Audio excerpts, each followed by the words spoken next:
Good day. In many programs which I have done for this channel, I have been discussing the fact that the overarching issue of 2021, the great event, the thing people will look back and most remember, is that this was the year which crystallized the competition between the two great power blocs, China and the Eurasian states, primarily Russia, and the United States and its allies, what the Chinese and the Russians increasingly refer to as the collective West. And within that confrontation between the two power blocs, there are two secondary confrontations. One is between the United States and its allies against Russia in Europe, and the other, ultimately the more important and the more dangerous one, is the confrontation between the United States and China in the Pacific. And there have been increasing signs and indications over the course of this year that that confrontation is starting to run out of control. To give just a few examples, the Chinese, as discussed, have been building silos in various parts, on various military bases around their country, which the United States sees as evidence that China is in the process of enhancing its nuclear deterrent posture. And the United States, concerned about that fact and concerned about the possibility that it might one day find itself outmatched in nuclear force potential by the combined arsenals of Russia and China, has now been trying to put pressure on China to enter into some kind of negotiations and talks about those nuclear weapons that China may or may not be in the process of deploying. And we've had statements to this effect by the United States leadership, the United States military leadership, and now NATO Secretary General Jens Stoltenberg has weighed in and has made comments which have created a great deal of offence in Beijing, saying that Beijing is not being transparent and being destabilizing in its nuclear development capabilities and programs, and that it must negotiate with the United States and NATO about these and engage in full transparency, which is code for saying it must agree to negotiate with the United States about its nuclear deterrent forces on American terms. Anyway, we have had that, and then we've had another, perhaps rather more troubling incident in which a United States guided missile destroyer apparently sailed close to a Chinese reef, the Meiji Reef, in the South China Sea, provoking strong responses from China, and an article, an editorial in Global Times, in which China has said that China should actively develop its blue water navy capability and start doing to the United States what the United States is doing to China, that is to say, sending Chinese ships within 12 miles of the American coast. Well, we will see whether that does ever happen. The Russians never did that publicly during the Cold War, though it is known, in fact, that Soviet Navy submarines, nuclear submarines, did actually come very close to the US coastline, but of course they were operating below the surface and weren't visible, so that was perhaps a less openly provocative step than the steps that both the United States is taking and which the Chinese are talking about taking with respect to the United States itself. I have to say that if Chinese warships were to sail within 12 miles of San Francisco, say, or parts of the US Pacific coast, or conceivably Hawaii, which was of course the target and the place where the Pearl Harbor attacks happened in 1941, then I would expect a very strong US reaction indeed, one which would make the reactions of China and Russia to the kind of provocations or naval provocations, as the Chinese and the Russians see it, by the Americans seem frankly muted by comparison. Well, there we are. Maybe we will see that happen, maybe we won't. For the moment, the Chinese Navy is probably not in a position to do that, but as Global Times hints, those days may come fairly soon. So we have a situation where both sides seem to be maneuvering against each other in the South China Sea. There have been threats exchanged about the situation on the Taiwan Straits. There's been some extremely fierce language coming out of Beijing about how China is prepared for war with the United States and is prepared for a war and would not shy away from a war with the United States over Taiwan or the South China Sea, or indeed the East China Sea, or any of those areas and territories. And of course, the United States is concerned by the steady build-up of Chinese naval power. And of course, all this is happening at the same time as the United States finds itself in a major confrontation with Russia in Europe, at a time when the Russians, by way of illustration, are conducting major exercises in Belarus with the Belarusian military. So we have a situation where the two great powers, China and Russia, are seeing their relations drift and deteriorate and get worse, and where the Chinese also have been increasingly confrontational in meetings, various meetings and discussions they've had with US leaders. Now, we've had some bruising encounters between US Secretary of State Antony Blinken and the Chinese, first at the Anchorage summit in Alaska, then in follow-up telephone calls that Tony Blinken has had with Wang Yi, over the course of which the Chinese, both at Anchorage and over the course of these calls, have not hesitated to lay down the line with the Americans and with Blinken himself. Then we had a frankly disastrous, comically disastrous visit by Wendy Sherman to China, where she met up with important senior Chinese officials, was also read the Chinese equivalent of the Riot Act, and told that the United States must start behaving properly and treat China with respect, and where the Chinese handed her a whole list of Chinese demands, which the United States must comply with if it wants to see a general improvement in relations.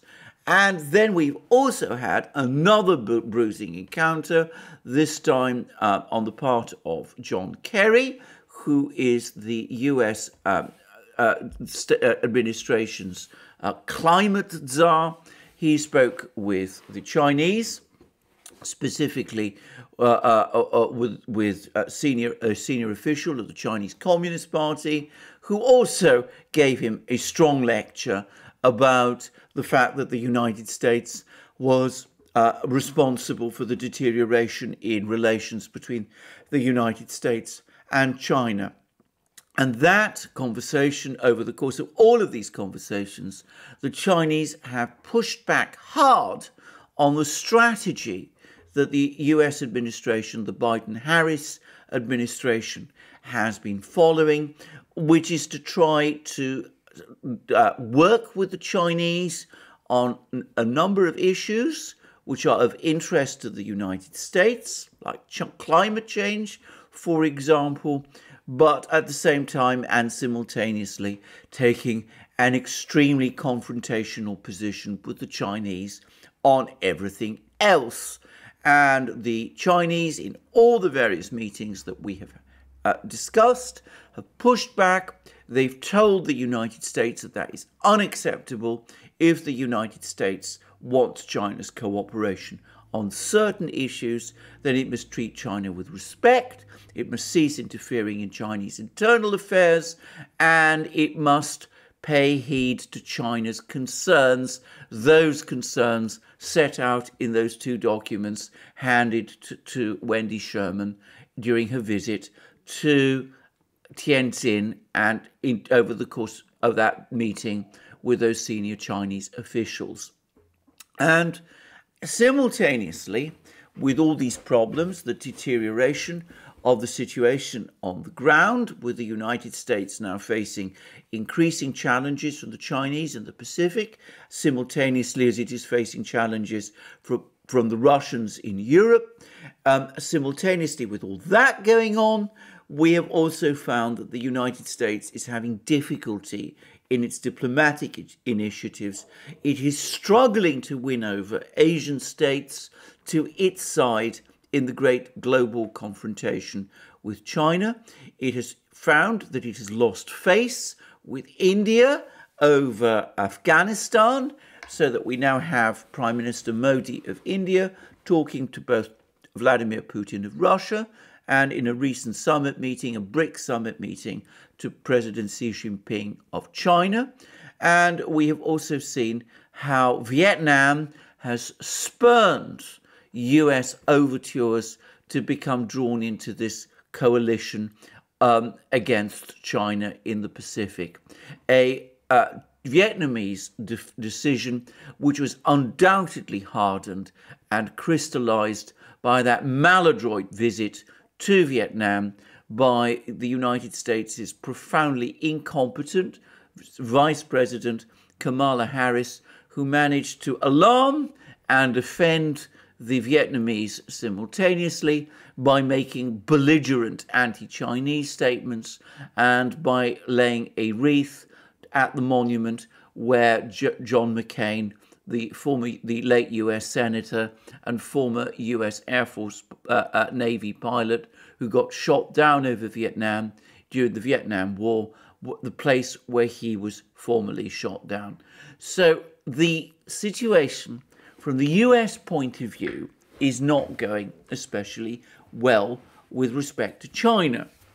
And can I say that this is also happening at the same time as the Biden-Harris administration is running into a flood of other problems. Now, I'm going to discuss these in more detail in future programs, which I'm afraid I'm going to principally have to do on locals and to some extent on Super U also. But briefly, the economy is not going well. There is inflation. The pandemic situation is not going well either, forcing the administration into ever more hardline policies. And of course, there's also problems on the border and borders problems in other fields and in other places.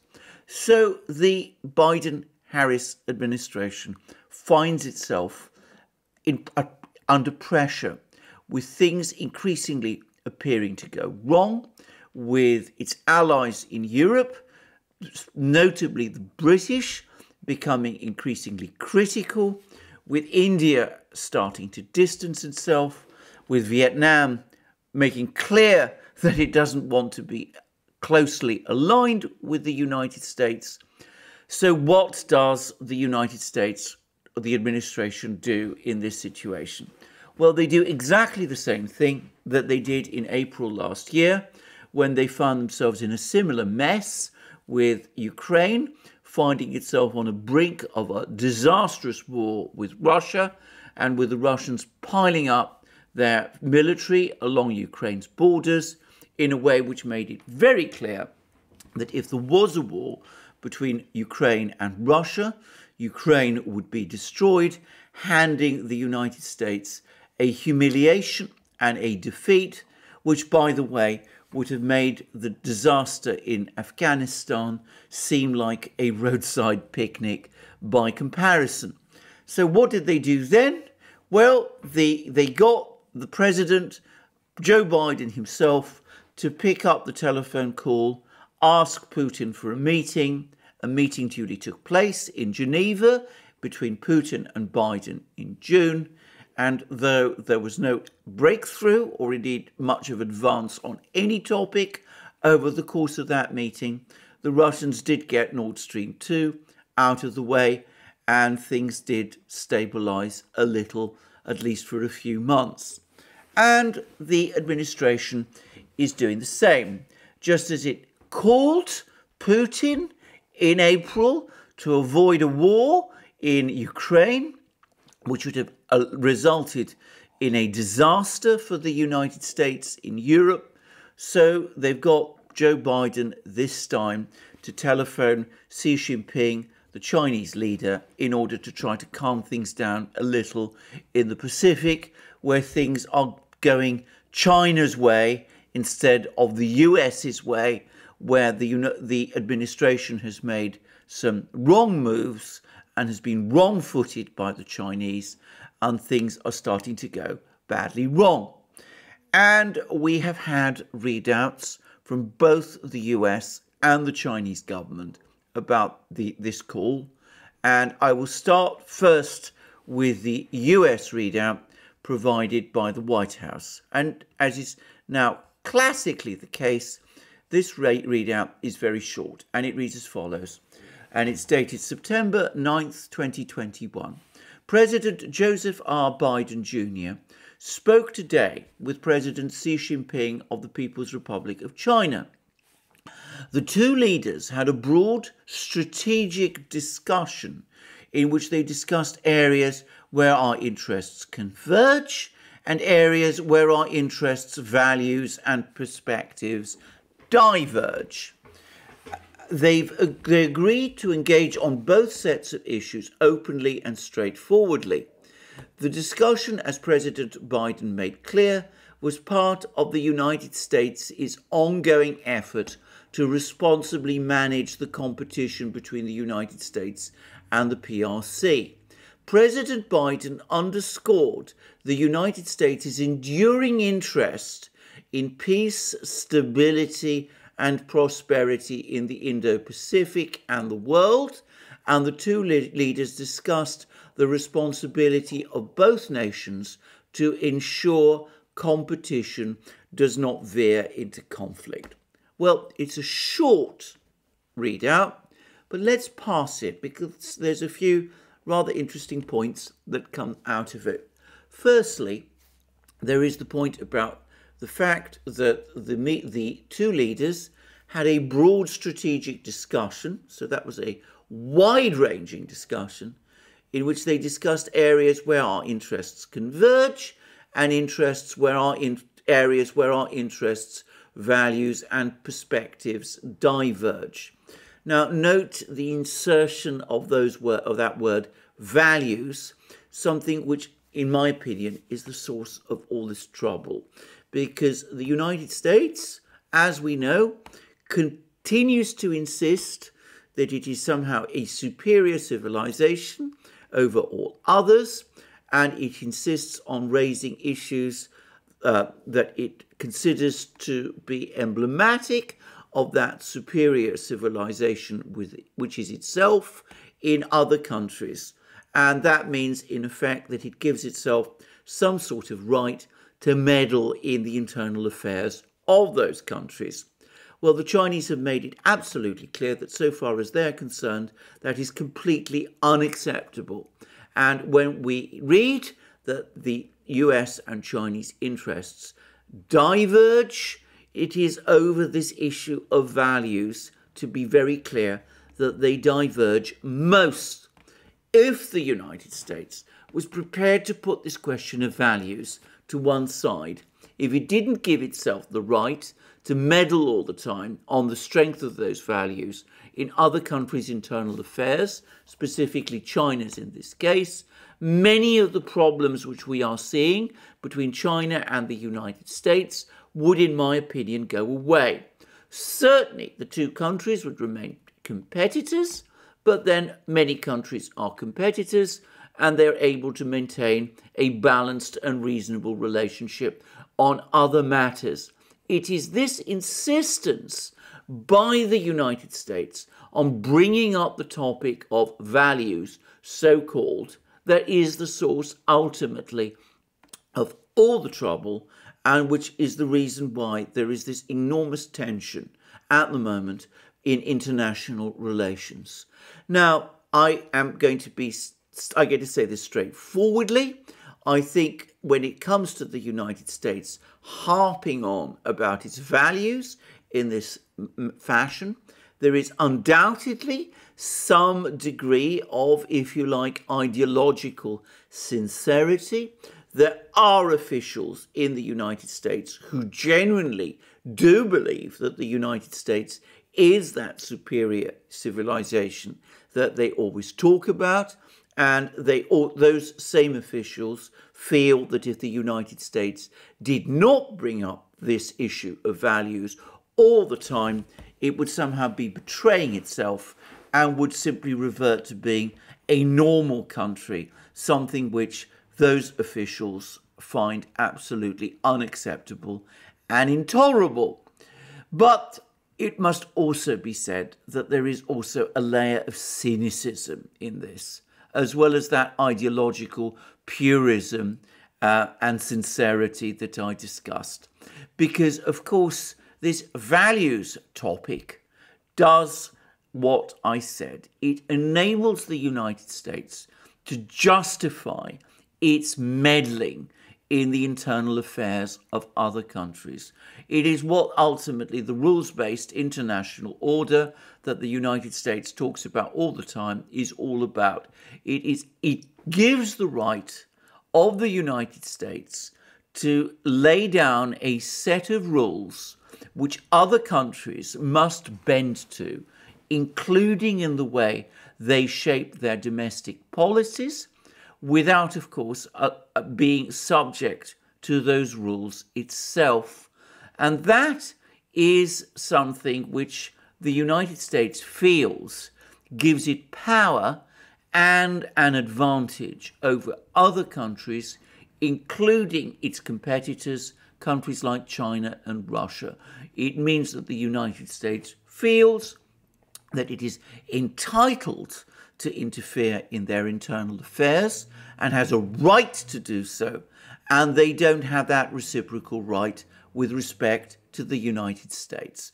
And that, as I said, is an attitude which is coloured by cynicism, because it means that the United States, in its own perception, is always able to put those other powers in a position of disadvantage. It is able to wrong-foot them and keep them constantly on the defensive.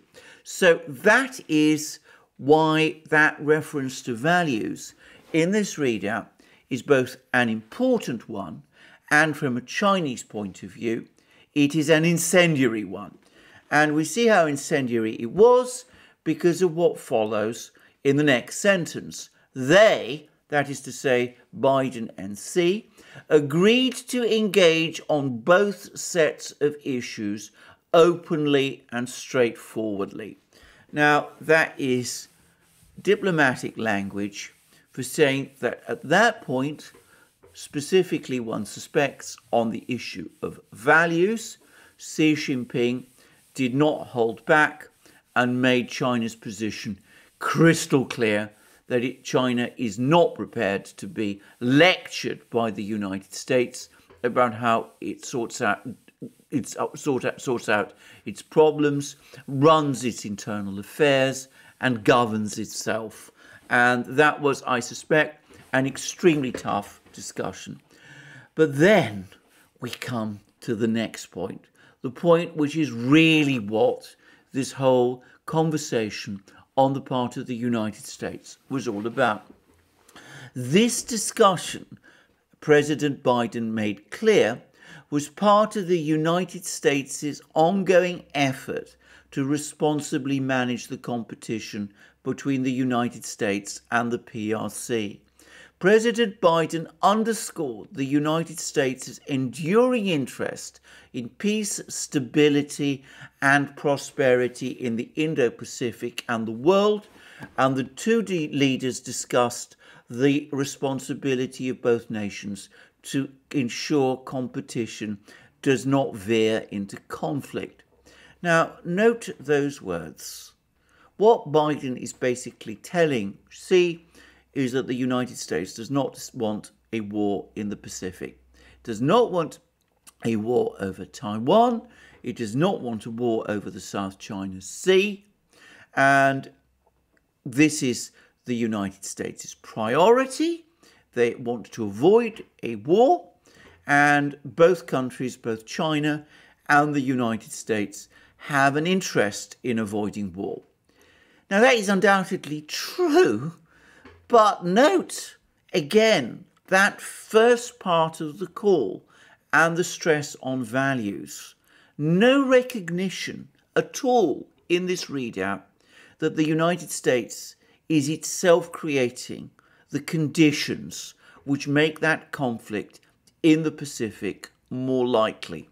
No recognition that the United States' constant raising of the values topic is what is incensing and infuriating the Chinese and is making the relationship between the United States and China intractable and exceptionally tense, and no acceptance either in these words in the readout that there might be aspects of US policy, both with respect to the South China Sea and with respect to Taiwan, which might be at the base as the reason for the current deterioration in relations.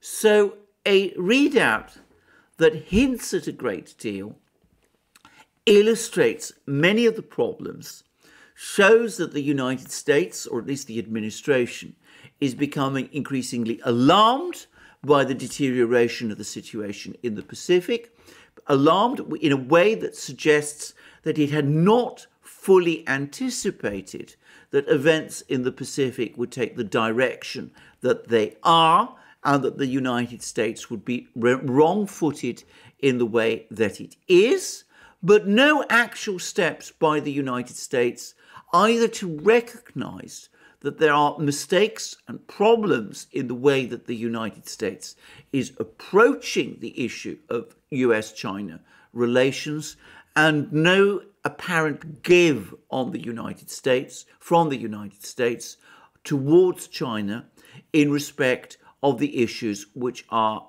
the cause of the dispute between China and the United States.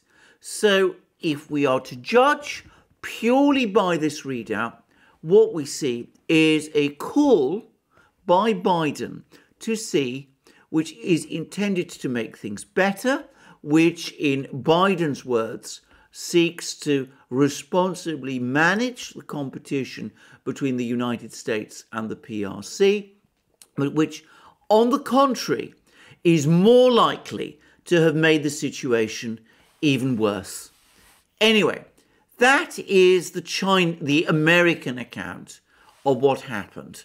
But we have had a much longer and far more informative readout of that same conversation between the United States and between Biden and Xi from the Chinese Foreign Ministry. And it is to that which I will now turn. And I will read it as follows. On the morning of 10th September 2021, President Xi Jinping took a phone call from US President Joseph R. Biden. Now, 2 points to make. The Americans say that it was on the 9th of September. The Chinese say that the call took place on the 10th of September. Both are true. The explanation is the time difference, nothing more. But much more importantly, the Chinese have confirmed that it was Biden who telephoned Xi. Now, I said that was the assumption I made when I read out the American readout, that it was the United States that initiated the call because it was worried about the deterioration of the situation in the Pacific and in the overall relationship between China and the United States, and is probably concerned about things like the Chinese nuclear buildup and all the rest. And we see the Chinese confirming that fact. As I have repeatedly said, it is a feature of readouts between the foreign ministers or leaders of countries that if the readout went well, if the conversation rather went well, if the words expressed were warm and friendly the protocol is that the readout doesn't say who initiated the call, but if, on the contrary, the call was tense and there were arguments and points of disagreement, the readout from the country that feels that it was in the position of advantage, they make the point of publicizing the fact that it was the other country that initiated the call, making the other country, in this case, the United States, look like the supplicant, which in a sense, of course, it was. Anyway, to continue.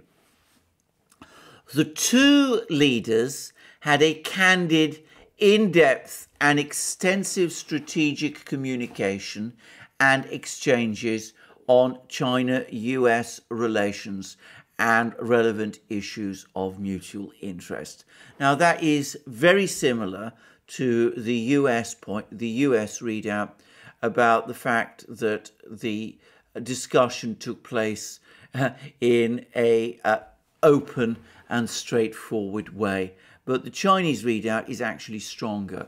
So when you read about the fact that it was candid, in-depth and extensive strategic communication and exchange on China-US relations and relevant issues of mutual interest, the word that stands out there is candid, very similar to the US straightforward, very similar to perhaps the free and frank exchange of views that used to be very common in statements and readouts and communiques that used to be published once upon a time. And it points perhaps not exactly to a row, but to a rather heated or at least rather tough discussion. So the Chinese, Xi Jinping, didn't hold back, and his exchanges with Biden were far from friendly.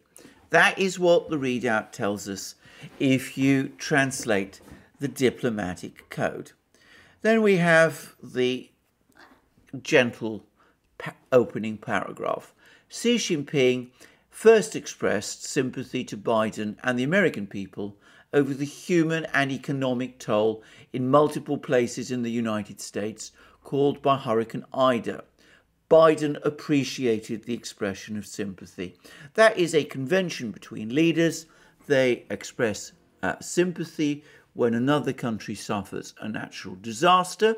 But note that the American readout did not mention the fact that Xi Jinping made these courteous and polite comments at the start of the conversation. It's as if those polite and courteous comments about Hurricane Ida were deleted from the American readout, which the Chinese will see as discourteous and rude and pointing to an American wish to make Xi Jinping appear a more hardline and relentless figure than he actually is. But then the Chinese readout gets to the nub of the issues. Xi Jinping pointed out that for some time, due to US policy on China, the China-US relationship has run into serious difficulties. This serves neither the fundamental interests of the people of the two countries nor the common interests of countries around the world. China and the United States are respectively the biggest developing country and the biggest developed country. Whether they can handle their relationship will bear on the future of the world. It is a question of the century to which the two countries must provide a good answer. When China and the United States cooperate, the two countries and the world will benefit. When China and the United States are in confrontation, the two countries and the world will suffer. Getting the relationship right is not optional, but is something we must do and must do well. Now, notice the careful comment about the fact that the US-China relationship is critically important to both countries, and not just to those two countries, but to the whole world, and that getting the relationship right is not optional and something must be done to fix it because of that. But note also the comment at the start of the paragraph that it is due to US policy on China that China-US relations have run into serious difficulty. In other words, it is the US which, by its current anti-Chinese policy, has brought US-China relations into a dead end of deepening deterioration and confrontation, and it is the United States that must therefore take steps to improve that relationship, failing which there will be a growing crisis not just between China and the United States, but between China, the United States, and involving the whole world. And so what Xi Jinping is telling Biden is that it is the responsibility of the United States to get the relationship right, to stop its current policy, which is leading relations into a dead end, that needs to work with China to improve relations based on their mutual interests, and that this is not an option, because to do otherwise is to put not just the peace between China and the United States in jeopardy, but the peace of the whole world. So in effect, it is Xi Jinping telling Biden, look, if things are as bad as they are, it is all your fault, it is not our fault. You must take steps to improve things in your own interests and the world. That's quite a tough paragraph if it's decoded properly. And then after that paragraph, we then get that history lesson. And the Chinese are very historically minded, and as we're going to see in a moment, literally minded people, and they know their history extremely well, and they're never averse to reminding others of it. And here is the history lesson.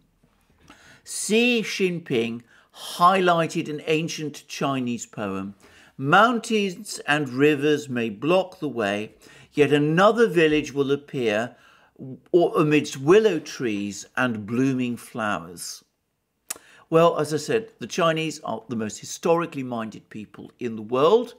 As a former historian, I can say for a fact that Chinese histories going back to Sima Qian, all the way back to the period when Imperial Rome was first becoming established, are the most accurate and precise that humanity possesses. It's possible to reconstruct the political events in the Chinese court with a degree of accuracy throughout the long periods of Chinese history that no Western country, no other country can remotely match. And not just the most historically minded people, they're also the most literary people. Again, all Chinese seem to have an extraordinary fund of poetry and literature, and they use it in a most insightful and effective way, as Xi Jinping has done, to illustrate a point. And the poem he's referring to, mountains and rivers may block the way, yet another village will appear amidst willow trees and blooming flowers. To me, what it suggests is that what Xi Jinping is telling Biden is that there may be problems, there may be mountains and rivers blocking the way, but if you're prepared to work through those, you will find a village, you will find a safe harbour amidst the willow trees and the blooming flowers. So it's ultimately a question of will. If you want to improve relations, you absolutely can, but it's of course up to you. And then he goes on to say the following. Since the ice was broken in bilateral relations in 1971, China and the United States have cooperated with each other and delivered tangible benefits to countries around the world. With the international community facing many common challenges, China and the United States need to show broad vision and shoulder great responsibilities.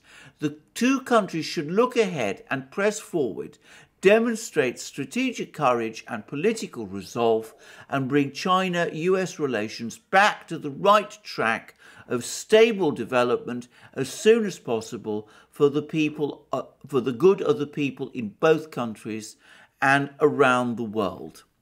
And what Xi Jinping is telling Biden is that in the 1940s and 50s and 60s, US-China relations were very tense, again, by implication, through the fault of the United States.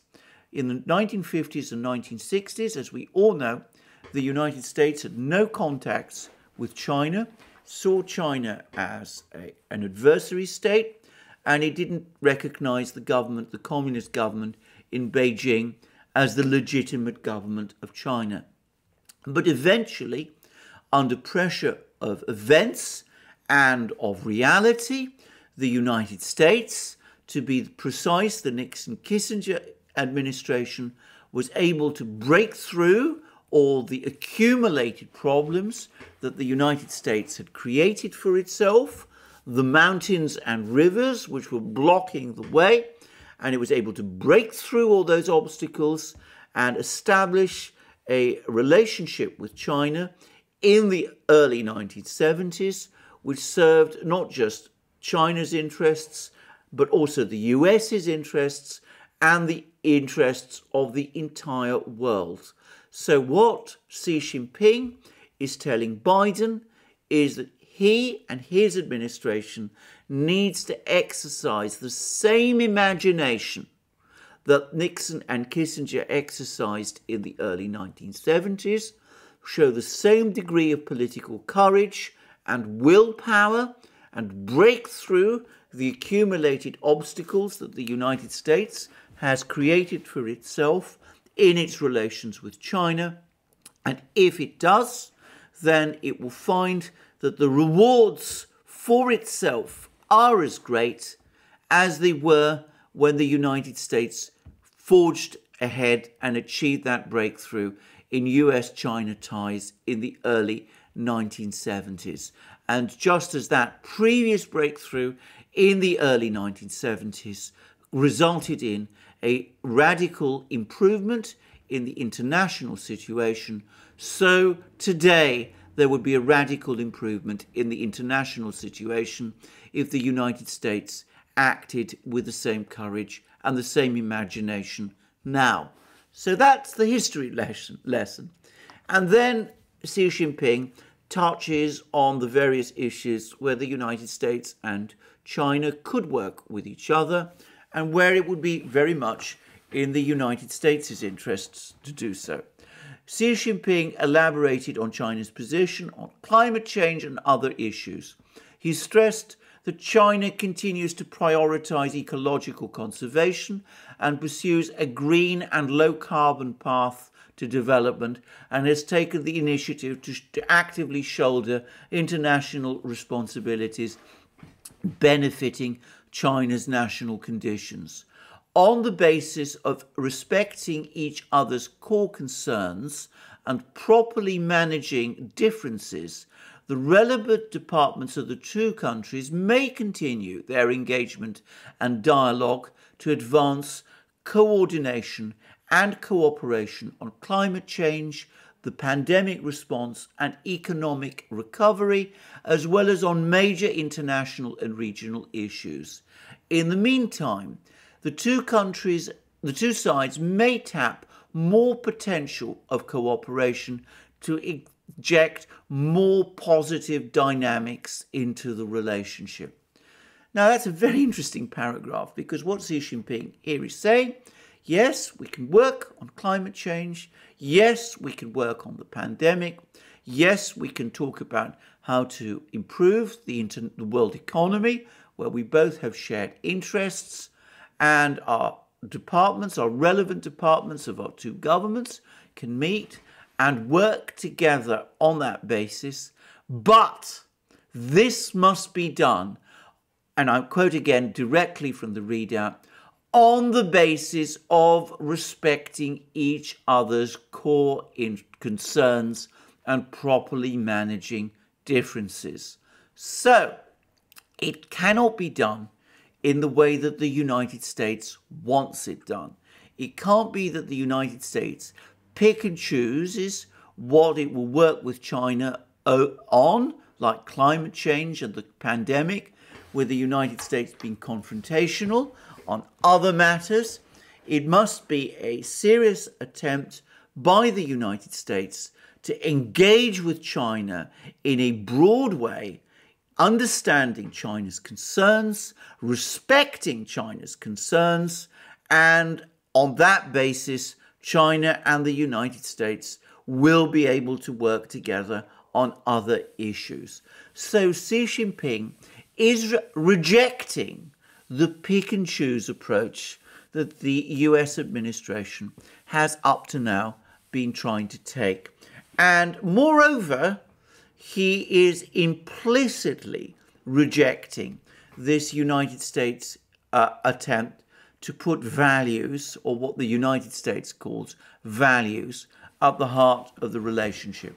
He's, in effect, telling Biden, if you do that, if you continue to meddle in our internal affairs, as you've been doing up to now, and call that promoting your own values, then you are going against our core concerns, and you are not properly managing the differences which exist between us.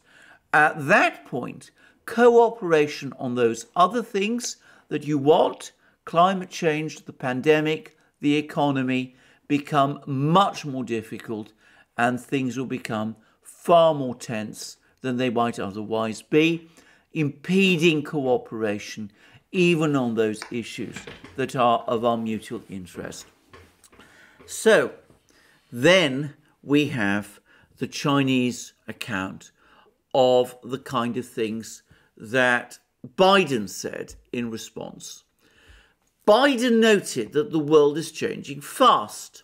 The US-China relationship is the most consequential relationship in the world, and the future of the bulk of the world will depend on how the United States and China get on with each other. The two countries have no interest in letting competition veer into conflict. The US side has no intention to change the one China policy. It is prepared to have more candid exchanges and constructive discussions with China to identify key and priority areas where cooperation is possible, avoid miscommunication, miscalculation, and unintended conflict, and get US-China relations back on track. The US side looks forward to more discussions and cooperations with China to raise more common positions on climate change and other important issues. Now, two things to say first. Note once again that we're talking here about candid exchanges.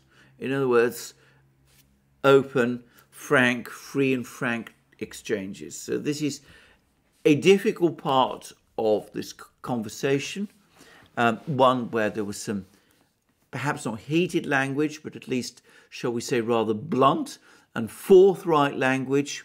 And these comments appear to anticipate more blunt and forthright language in the future. But there are a number of key points that, to my mind, come over very clearly from this paragraph, even though they are, as is always the case with these readouts, only briefly alluded to. Firstly, Biden makes no concession to Xi Jinping on the issue of values. He appears still be looking to find ways to conduct relations with China on an a la carte basis. The United States picking and choosing the topics it wants to discuss, seeking cooperation with China on those, but still seeking to promote its values, still interfering in Chinese internal affairs, still unwilling to discuss other topics of concern to China, with the exception of one, which I'm going to come to in a moment. So, in a sense, we have deadlock. But then we come to the real point of discussion. And I suspect the reason for this entire conversation, the key, in effect, that gives the whole thing away. The single most important words in this readout of all, the words, by the way, which are conspicuously omitted and which there is no reference to in the American readout. The US side has no intention to change the one China policy. It is prepared to have more candid exchanges and constructive discussions with China to identify key and priority areas where cooperation is possible, avoid miscommunication, miscalculation, and unintended conflicts. The US side looks forward to more discussions and cooperation on China.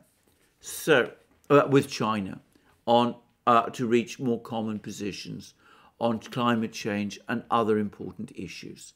But it is, the key point is to avoid unintended conflict due to miscommunication and miscalculation. In other words, the United States wants to avoid a war with China, and it has gone out of its way in this call to reassure the Chinese that the United States has no intention of recognizing the independence of Taiwan. It is the conflict in and around Taiwan that is the most tense and which looks like it might spiral very quickly out of control. US war games have suggested that if there was a war with China over Taiwan, the United States would lose. The United States is therefore in a position of weakness with respect to Taiwan, and the entire purpose, the true purpose of this call was Biden telephoning Xi Jinping, reassuring Xi Jinping that that US support for Taiwan goes only so far. The United States will not support any step by Taiwan to declare independence of China. It does not want to see Taiwan seek to secede from China. It wants to avoid an armed confrontation with China with respect to Taiwan and in the Straits of Taiwan. And that, for the moment, is the United States is overriding priority. In other words, the United States, Joe Biden, telephoned Xi Jinping to try to reassure the Chinese over Taiwan and to try to avoid a conflict exploding between the United States and China over the issue of Taiwan. And the Chinese, Xi Jinping, noted all that Joe Biden had to say, but note that there is no comment in this readout about Xi Jinping's response to Biden's words. Now, there's some very important points, one very important point in particular to make, though I have no doubt that it was Taiwan and the potential for an armed confrontation with China that has alarmed the administration and has caused Joe Biden to make this call to Xi Jinping, there is no hint of that in the American readout. And I think the explanation for this is that the administration does not want to hint either to Taiwan or to the political class in the United States that US support for Taiwan may be weakening. But that, I think, is probably the take the Chinese will take from this. They will see that the situation in and around Taiwan has alarmed the United States, just as the situation in and around Ukraine alarmed the United States back in April, and just as in the case of Ukraine back in April, that provoked the US president to telephone the Russian leader to try to stabilize the situation and to avoid a conflict in Ukraine, which the United States might lose. So the United States today, similarly concerned about the situation with Taiwan, has been induced to telephone the Chinese leader, get the President of the United States to telephone the Chinese leader to reassure the Chinese leader that the United States does not want a war over Taiwan, which the United States might lose. And to my mind, just as the telephone call between Biden and Putin in April set the scene for a weakening of US support for Ukraine, so I predict that this telephone call between Biden and Xi over Taiwan, and to be precise, it was on the topic of Taiwan, is going to lead to a weakening of US support for Taiwan going forward. Already we see Biden reassuring Xi Jinping that the United States does not support any move by Taiwan to declare independence from China. And we also see Joe Biden going out of his way to tell Xi Jinping that the United States is not looking for a war with China over Taiwan. Note also that neither the American readout nor the Chinese readout say anything to the effect of Biden telling Xi Jinping that if there is a Chinese attack on Taiwan, the United States will defend it.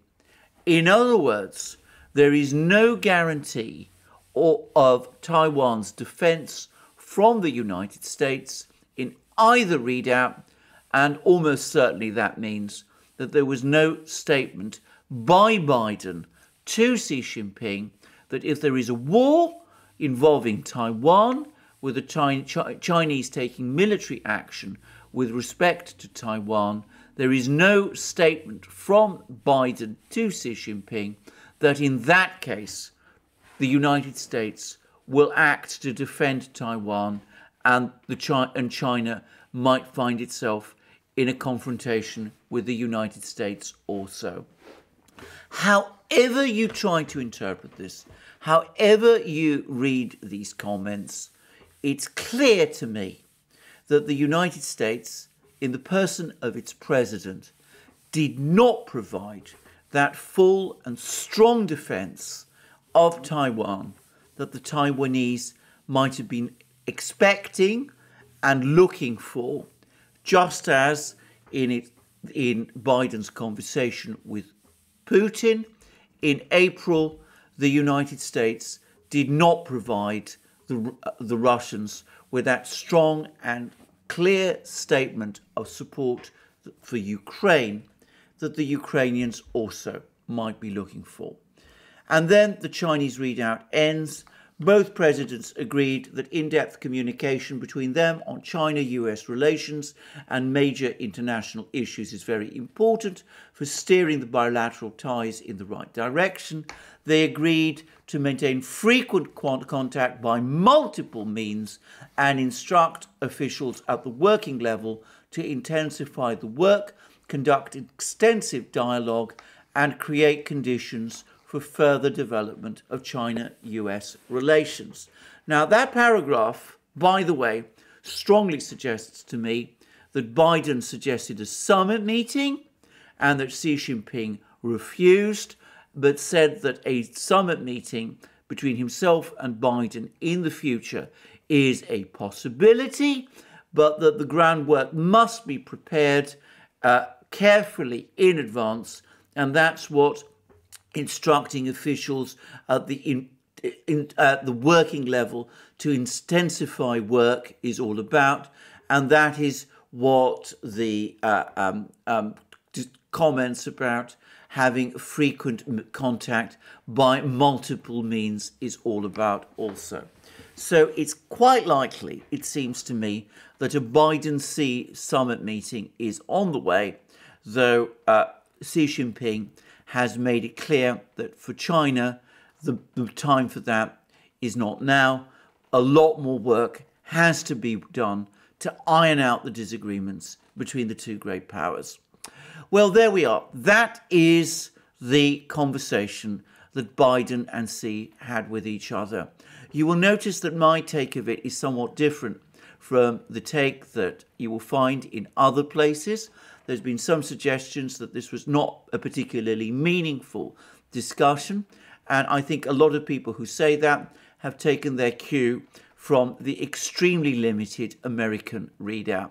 But in reality, what we have seen is the United States clinging to its position that it is somehow entitled, because of its values, to interfere in China's internal affairs, but the United States rowing back very hard on the issue of Taiwan, basically telling the Chinese that it is not looking for conflict either over Taiwan or at all, that the United States does not want a conflict with China in any form, either over Taiwan or over the South China Sea, and that the United States is not going to support any moves by Taiwan towards independence from China.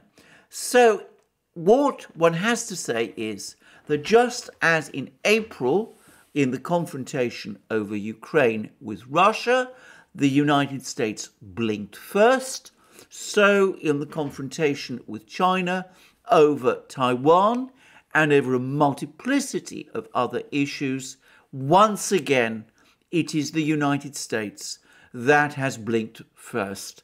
That, at least to my mind, is how this is going to be read in Beijing. Now, will we have that summit meeting? Will things continue along the lines that we said? Will the Biden administration, wrong-footed by the Russians in Ukraine, humiliated in Afghanistan, continue with this policy of pulling back from the confrontation with China, which we have seen over the course of this call? Well, all that remains to be seen. I have to say that, in my opinion, the head of steam that has built up in the United States seeking a confrontation with China remains so strong that it is going to be extremely difficult for the administration to change course and to conduct that retreat, which, to my mind, these readouts and the call between Biden and Xi Jinping suggest. But we never know.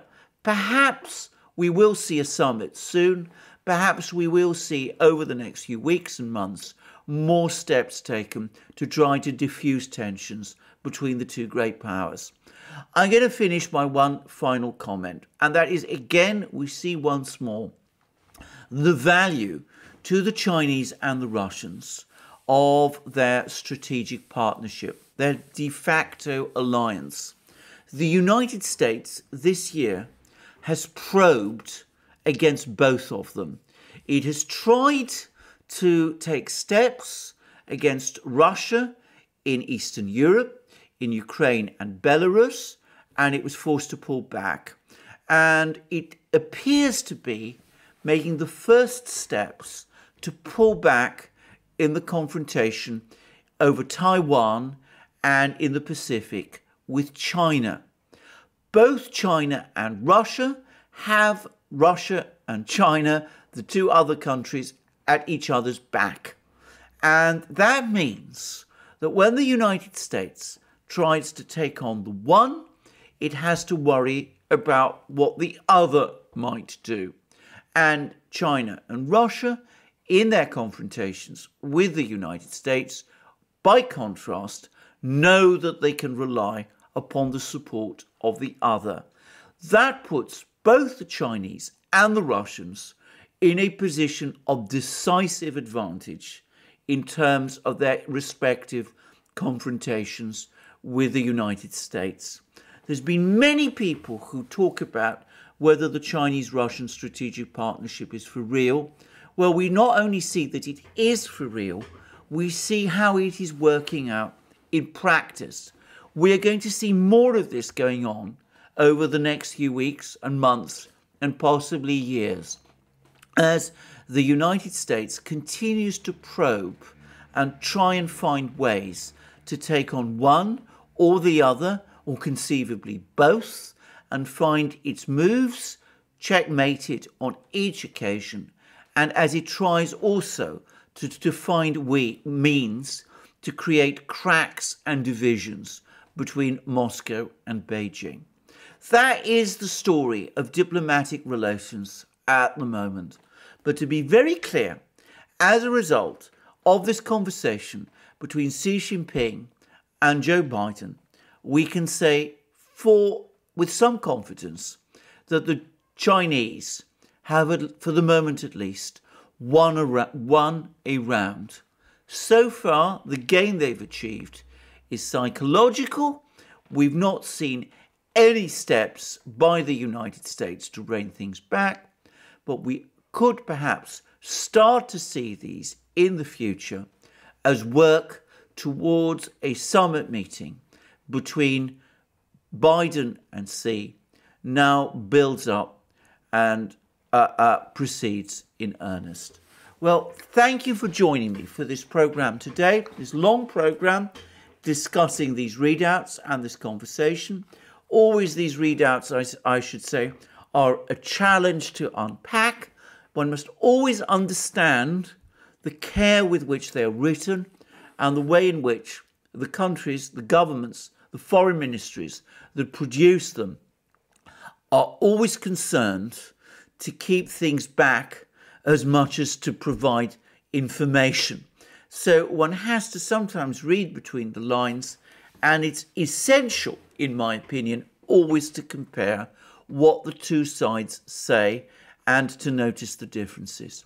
But in this case, I think that the readouts, incomplete though they are, actually, when unpacked and read carefully, are fairly clear, and they show an attempt by the United States to diffuse tensions and to seek at least a more stable relationship with China in the Pacific, at the same time that the United States is trying, in its somewhat cack-handed way, to achieve a more stable relationship with Russia in Europe.